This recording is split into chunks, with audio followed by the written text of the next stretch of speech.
જો આ ડીઝલની લાઈન છે, ખેડૂતોની સીઝન છે. આ ડીઝલની લાઈન કેવડી લાઈન છે જોવો એક વાર. જો પંપ થઈ ઓલી બાજુ છે, બધી ડીઝલની લાઈન છે. આપણે એકાદા ખેડૂતને પૂછી શું કહેવા માગે છે, બરાબર. જો પંપ થઈ ઓલી બાજુ છે, આ બધી ડીઝલની લાઈન.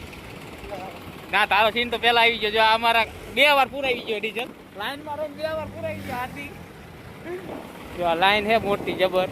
આપણે એકાદા ખેડૂતને પૂછીએ હમણાં. જોવો તમે સતત એક ટ્રેક્ટરમાં વેર આવી ગયો. જો કાકા મારી લઈ જાય આવી પરિસ્થિતિ છે ને. આટલી લાઈન છે હજી લાંબી.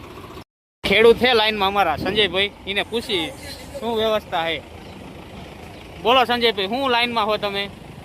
ડીઝલ પુરાવા આવ્યા 2000 નું ડીઝલ દે ખાલી. 2000 માં થઈ જાય તમારી ખેતી? 2000 માં તો ન થાય ને. હવે આમાં શું થાય? ફરીને લાઈનમાં રહીશો કદાચ વારો આવશે, ડીઝલ મળશે તમને? ફરીને તો લાગતો નહીં કે અમને વારો આવે એવું. હવે કેટલી લાંબી લાઈન છે. લાઈન તમે એકવાર તમને બતાવી દઉં. તમે જુઓ 1 કિલોમીટર થી 1.5 કિલોમીટરની લાઈન છે, બરાબર. હા, તે બધી લાઈન છે. તે અમે 2 વાગે ના આવ્યા.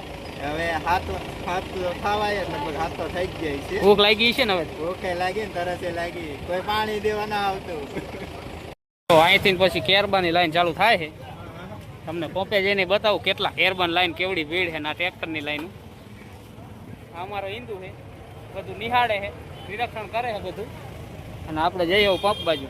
પંપનો માહોલ જોઈ લીજો. આ બધી પેટ્રોલની લાઈન, ઓલબા ડીઝલની લાઈન. અમારે હિન્દુ પર કંઈ કેવું તમારે? કંઈક તો બોલો આ ડીઝલ માટે. એટલે આ બોલતો નહીં, બોલ શર્મા છે અમારો. શર્મા છે પણ કંઈ વાંધો નહીં. આ બ્લોગ આપણો પરમદી આવશે, જોઈ લીજો, બરાબર. નો વિડીયો જોયો ને તમે? આઈડી લાઈન છે અને હવે આપણે ઘર તરફ ભાગ્યા. અછત ન થાય પણ લોકો સ્ટોક કરે ને એના હિસાબે એવું દેખાય. બાકી તો કંઈ છે નહીં, કારણ કે લોકો સ્ટોક કરવા માંડ્યા એવું લાગે. અને હવે આપણે વહી જઈએ ઘર બાજુ. હજી એટલું